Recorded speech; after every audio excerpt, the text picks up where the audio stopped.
told you last time, 31. We just went to...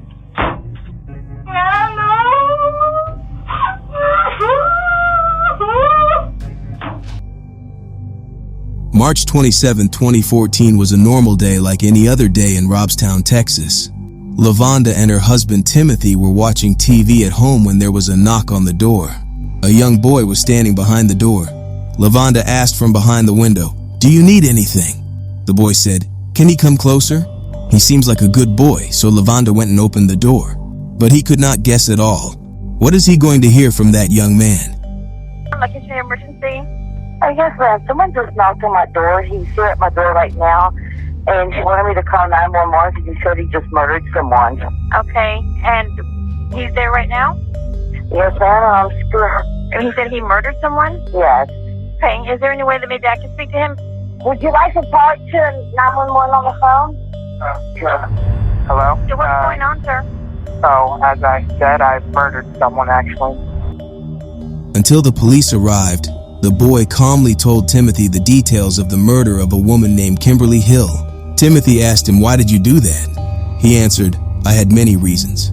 At the same time, Lavonda offered him a drink and boy said, "Your excessive kindness is making me nervous because no one has ever been kind to me." In the meantime, he gets between the police and arrests the murderer without any conflict while he raised his hand as a sign of surrender. As usual, the next sequence is the interrogation room. But before that, we need to know something. That this boy killed someone is half of the terrible truth of this case. Listening to the second half is not at all suitable for those with a sensitive mood. With the initial confession of the criminal, several police officers were sent to Kimberly's apartment address. According to the police report, the officers entered the house around 10:01 a.m. after unlocking the door, and almost everything was covered in blood. From the couch and some clothes that were lying next to it to the red mark that showed that the body was dragged from the living room to the bottom of the corridor. The wall of the corridor was decorated with pictures of a happy family. The trail of blood reached the bedroom. In Kimberly's body room, a woman who was brutally killed with 18 hammer blows on her head, one day before her 51st birthday, was discovered. A hammer and a bloody knife were lying on the floor next to the bed, while almost the whole house was full of evidence left by the killer at the crime scene. What caught the attention of the police were mocking notes that were apparently written to the police and other members of this family. One of them was related to Desiree, the murdered girl. The text of the note was, "Don't panic, maybe he is still alive, although I don't think so. Hurry up, Desiree. Sincerely, your brother."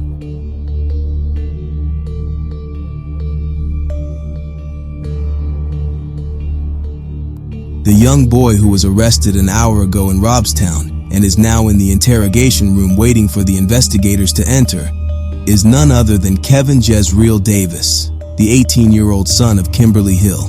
Kevin decided to kill his mother early one morning, and now the investigators are trying to find out the details of this story. You know what happened? Well,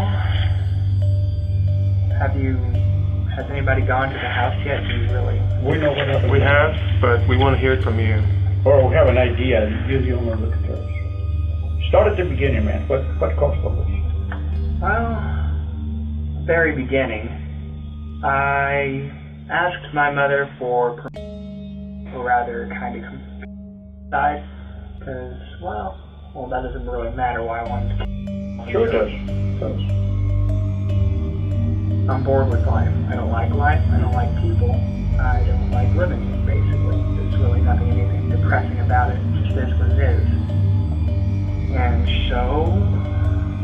The most important characteristic that we see from Kevin here is that he is a little emotionless. In fact, his brain does not respond emotionally to his difficult situation, and this makes the possibility of mental disorders stronger. Another thing that is a clear indication of this boy's troubled mind in this interrogation is that his cold and soulless tone is not compatible with the content of his speech.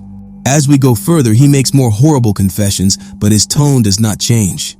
I wrote the note, wrote a plan to both my mother and my sister, quite frankly, because that's always been a thing of mine. I'm a bit of a pervert. Is it like a fantasy thing? It is, actually.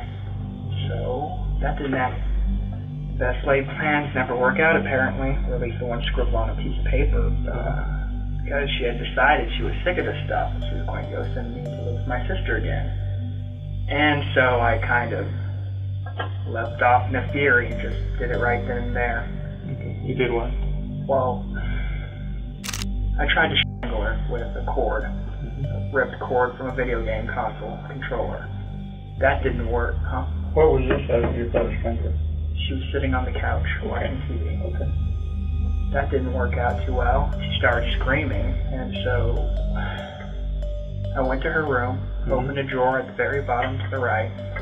I pulled out a hammer. I went back in the living room, and well, you kind of get the gist from there. And she was out pretty quickly. Kind of tried to play dead at first, but then I finished it. This term is used in criminal profiling to describe a situation where the killer has harmed the victim more than was necessary for the murder. This excess often indicates a high level of anger or a deep personal connection with the victim. In this situation, the person loses control and the ability to regulate his emotions. It seems that Kevin's first attempt to suffocate the victim did not satisfy the emotional or psychological motivation he had. That's why he went for the hammer. Since repressed emotions, especially those related to family, can resurface later in destructive ways. Probably in those moments, what he was ordering Kevin was his suppressed anger from the past, become uncontrollable aggression. Actually, I was going to, but no, I didn't get to do that. Did you, I guess you never got to with a knife? No. It was always a hammer? It was all the hammer in my hand. Where did you hit her with the hammer? The head. All in the head area? All in the head, I believe. I may have gotten her hand because she was covering herself. Is this in the front or the back of the head? Top, back, mainly. No, actually the entrance wound is around yonder somewhere here. Okay. Before hearing the most disgusting part of the criminal's confession, we must mention an important point. Jung believes that mental disorders such as depression and neurosis often arise when people run away from the necessary sufferings of life. Although there is not enough information about Kevin's childhood, it can be understood from his statements in the next section that he had some kind of personal enmity with his mother. Kevin probably spent all his childhood and teenage years running away from the pain that turned into suicidal thoughts at the age of 17 and uncontrollable anger at the age of 18. This boy not only killed one of his favorite people in the most brutal way possible, he did not even spare her body. And then, so when you dragged her to the living room, to the bedroom, you kept on hitting her there? Yeah, kinda. That's that's when you reached in and grabbed her brain? Yeah, I kicked at it a bit. Then I just, that was kind of silly, but then yeah, I just decided to reach in and kind of just do it. Mm-hmm. And then what did you do after that? Then I... Have you ever done that before, like that? No, I haven't, actually. This is just the first time? Oh yeah, I lost my virginity. Okay. Did you change in the bathroom? Did you? I did. I took a bath before then, so, and then I changed, yeah. Okay. How about your sister? What's your sister's name? Desiree Hill. Is she okay? She is okay, yeah. Where does she live? At an apartment actually very near here. That big kind of Hispanic thing, like Spanish-looking building. It's an old apartment complex. Was it a fantasy of yours to kill her as well? It was. Did you write down that on your note? Oh, I did, actually, but I decided against it because, well, I'd had my fill of I didn't. This sentence partially defines our assignment about Kevin's motivation for this crime. After killing his mother, he reached the threshold of his violent behavior and then experienced some kind of psychological or emotional liberation. This shows a severe and dangerous mental disorder, and the way he says this sentence shows that he has no sensitivity to violence. This kind of feeling of satisfaction is definitely temporary. This issue gives us this signal that the psychological issues in this person remain unresolved. In fact, a new emotional need is equal to another terrible crime. So after you went in and you killed her, and you made sure that she was dead by grabbing her brain, moving her around, then you took her clothes off, or was she already I actually had to drag her by her clothes to get her in there. It was very laborious, actually. So she's a pretty big woman, she's heavy. Yeah. Is she your natural mother? Biological mother? Yeah, actually she is my natural mother. I'd always loved my mother, I guess in the wrong sort of way, but a kind of love, I guess. Maybe some rage. Maybe just a little. Alright. Have you killed anybody else before? I have not. You just fantasized about it? I just fantasy, yeah. How long have you had this thought, Stephen? It's around my preteens, actually.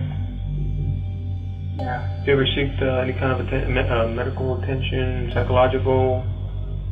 Do you feel that you can cope with that? Nope, I never really seeked help, actually. I just accepted it as a part of me. I wasn't really ashamed of it. Let's talk about the notes that you wrote. How many notes did you write? 3. 3. There was one in the living room. Yeah. That one was addressed to who? Desiree, my sister, because I knew she's a good girl, but rather sensitive. I knew she would lose her head if she kind of saw that. Do you remember what the note said? Keep your head. Hurry. She might still be alive, although I highly doubt it, in parentheses. Something along those lines. Yeah. Sincerely. But when you wrote the note, you knew your mom was already dead? Oh, yeah, I knew it. You know, so you were just messing with Desiree by writing that she might still be alive? Yeah, my sick sense of humor. Okay. I was pretty well off my rocker by then.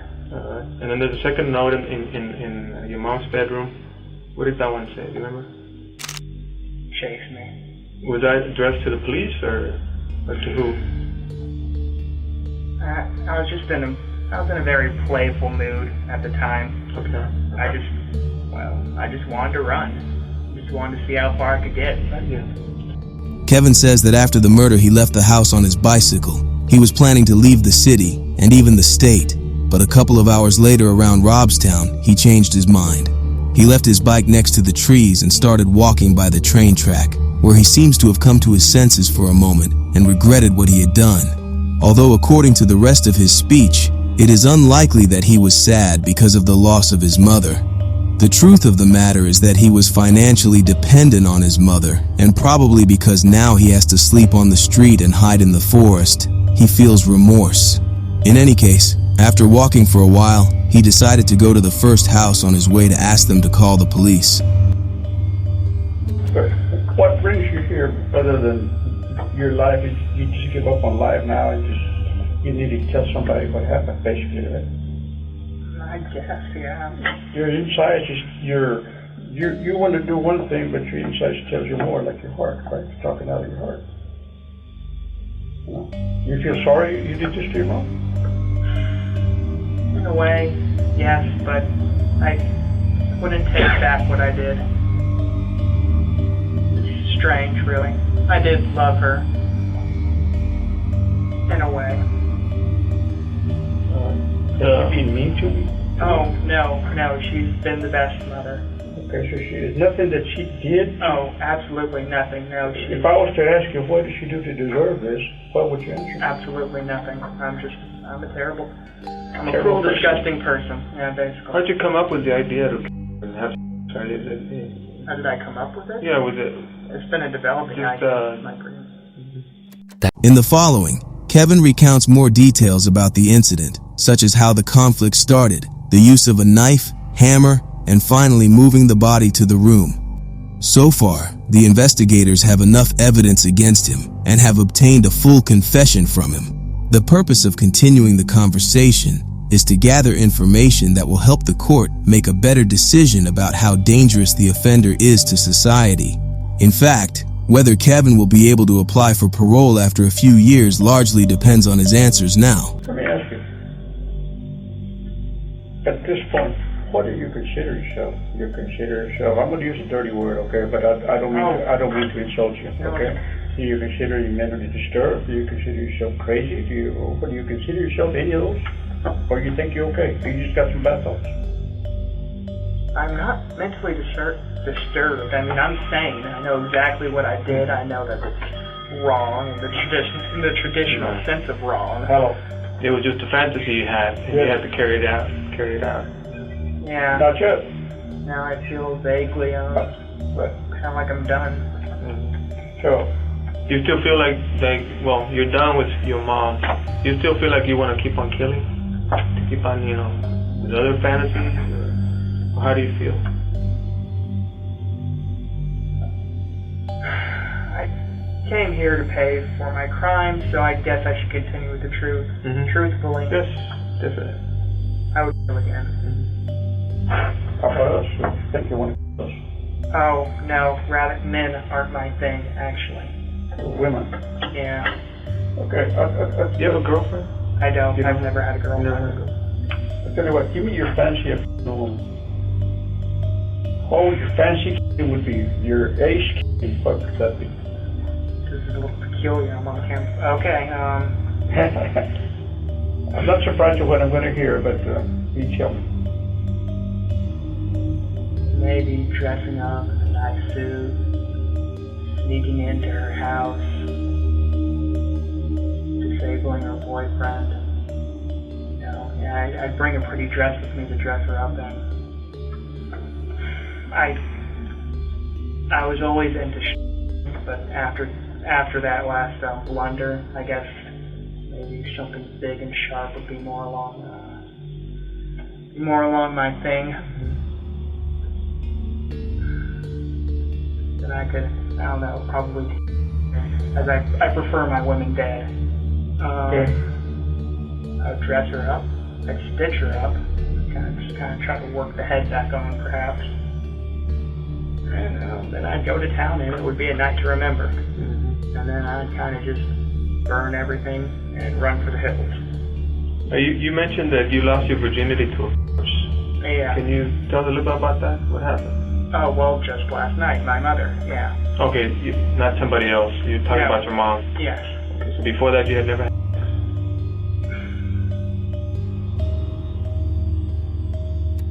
After all those quick answers, now Kevin takes a long pause to answer this question. He's probably thinking about telling the detective his secret, which he reveals next. Our understanding of his mental disorder enters a new stage. Yeah, and it's on the note too, the PS part. We used to have a gray cat named Claire. Oh yeah, VCL is a thing of mine too. Now you know. And so I drowned it, and then I cut it open, and you know the rest. Kind of get the rest. Yeah, the cat, the dead cat. Yeah. So that your thing, having to the live person that doesn't turn you on. It's the dead thing, dead person, dead animals. That's what turns you on. I don't necessarily mind. I don't have standards or morals. Body's a body, and in the end, it's a piece of meat. I guess it's harsh to say, but Kevin believes that the bodies of creatures are no different from a piece of meat. This emotional separation and disregard for social norms is one of the important signs of antisocial personality disorder. With these explanations, it is better to understand how this young man committed such a horrible crime. On the other hand, we must remember that the reward systems of the brain work differently in these people, so they don't enjoy normal things like normal people. In fact, the monster inside them constantly engages them in risky experiences to compensate for this lack. Now it can be said with more certainty that Kevin is completely in the hands of the devil, not only at the moment of the crime, but also here in the interrogation room. Tell me, what do you think should happen to you? What do you think your punishment should be? whatever the judge, the people, the jury deems fit. I can rot, I can suffer for years, or I can give them the death penalty, whatever they think. Yeah, right. Thank you, brother, man. The criminal was arrested after the interview. At his trial, he strangely retracted all of his confessions and pleaded not guilty, but after the video of his interrogation was reviewed by the jury and the trial judge, it took less than an hour for his final verdict to be handed down. Kevin Davis was sentenced to life in prison for the murder of his mother, Kimberly Hill. He will be able to apply for parole for the first time in 2044. Kevin is currently serving time in the John Montford Psychiatric Unit in Texas.